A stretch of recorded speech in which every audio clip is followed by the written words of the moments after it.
सपा नेता स्वामी प्रसाद मौर्य ने फिर रामचरितमानस पर उठाए सवाल। सपा नेता और पूर्व विधायक भगवती प्रसाद की बेटी की शादी में पहुंचे सपा नेता स्वामी प्रसाद मौर्य।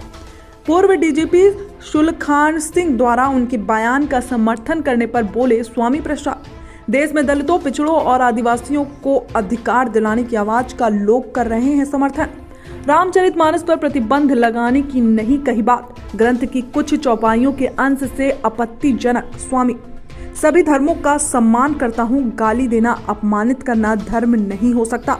हनुमानगढ़ी के महंत राजू दास के द्वारा इनाम घोषित किए जाने पर बोले स्वामी प्रसाद मौर्य, साधु संत धर्माचार्यों को नहीं आता गुस्सा आ भी जाए तो श्राप देते हैं, सब काम हो जाता है तमाम। सिर कटने वाले अपराधी के रूप में बैठे संत, धर्म की आड़ लेकर बैठे हैं अपराधी। रामचरितमानस की कोई भी प्रति नहीं जलाई गई। बागेश्वर धाम के पीठाधीश्वर को स्वामी प्रसाद ने बताया ढोंगी, पाखंडी। लोक भारती डिजिटल के लिए विनय कुमार की खास रिपोर्ट। बड़े संत महात्माओं का कहना है कि जिस तरह स्वामी प्रसाद मौर्य जो है वो राजनीतिज्ञ है, उनको राजनीति पे बात करनी चाहिए, धर्म पर बात नहीं करनी चाहिए।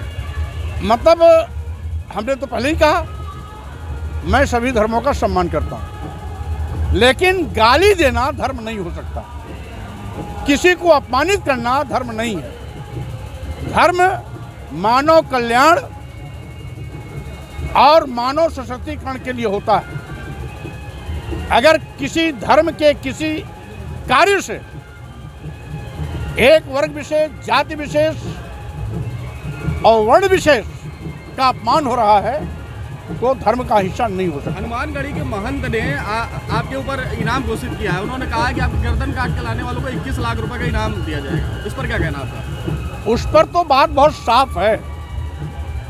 हमने तो किताबों में पढ़ा था, साधु संत महात्मा धर्माचार्य, पहले तो इनको कभी गुस्सा आता ही नहीं।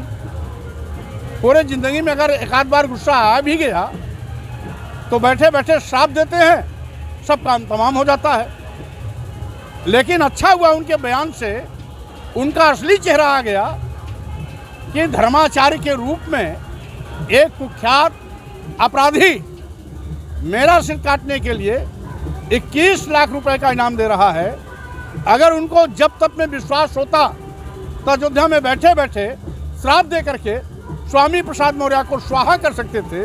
उनका 21 लाख रुपया भी बच जाता, उनका असली चेहरा भी नहीं सामने आता।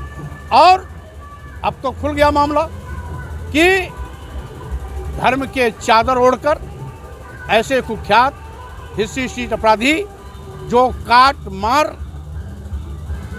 जीभ काटना, सिर काटना, नाक काटना, कान काटने की बात करते हैं, वो संत हो ही नहीं सकते, क्योंकि ये संत स्वभाव नहीं। लेकिन रामचरितमानस की प्रतियां जलाई गई, आपने उसका विरोध क्यों नहीं किया? आपने क्यों नहीं कहा ये गलत है? यदि पहली बात तो अंश से आपको आपत्ति है, पहली बात तो आपने आधी अधूरी जानकारी करके खबर चलाना शुरू किया। कोई प्रति नहीं जलाई गई। अच्छा, लड़कों ने दफ्ती में लिख करके कि धर्म के नाम पर हम गाली नहीं सहेंगे, ये जलाया गया। और एक चीज आप जान लीजिए, सम्मान की बात करना, किसी आपत्तिजनक शब्द को बैन करना या बाहर निकालना या संशोधन करना की मांग करना कानूनी तौर से अपराध नहीं। आप एक देश के बड़े धर्म ग्रंथ के खिलाफ बयानबाजी कर रहे हैं, तो आगामी आने वाले सांसदीय के चुनाव में क्या समाजवादी पार्टी को इसका नुकसान झेलना पड़ सकता है? भाई, धर्म ग्रंथ, फिर बार बार आप धर्म ग्रंथ चलाते हैं। क्या गाली देना धर्म है? आपको अगर गाली से नवाजा जाए तो आप मेरी आरती उतारेंगे? इसलिए बकवास धर्म का हिस्सा नहीं, गाली धर्म का हिस्सा नहीं, किसी को अपमान करना धर्म का हिस्सा नहीं। हम सम्मान की बात कर रहे हैं और सम्मान देने के लिए हाय तौबा क्यों? क्या वो इन लोगों पर जुल्म जाति अत्याचार करना, मारना, पीटना, गाली देना, नीच कहना, अधम कहना अपना धर्म मानते हैं क्या? बागेश्वर वाले पीठाधीश्वर जो है उन्होंने कहा है कि रामचरितमानस का आपको ज्ञान नहीं है, आप उनके पास आए तो आपको पूरा ज्ञान देंगे रामचरितमानस का। मैं ऐसे ढोंगियों के पास जाने में विश्वास नहीं करता हूँ। जो ढोंगी है, पाखंडी है। अभी कुछ धर्माचार्यों के ढोंग और पाखंड बाहर समझ में आ गए। एक से एक बड़े हत्यारे बैठे पड़े हैं और वो जिस तरीके से पाखंड बात को बढ़ावा देकर हजारों साल देश को फिर पीछे की ओर ले जाना चाहते हैं। आज वैज्ञानिक युग है, लोग चांद पे जा रहे हैं, मंगल पे जा रहे हैं और ग्रहों की खोज कर रहे हैं, वहाँ पर जाने की तैयारी कर रहे हैं और ये बाबा आदम के ज़माने की बात कर रहे हैं। इसको पूर्व डीजीपी सुलखान सिंह ने इस बयान का समर्थन किया है, इस पर क्या कहना चाहेंगे? देखिए, आज देश की महिलाओं, आदिवासियों, दलितों, पिछड़ों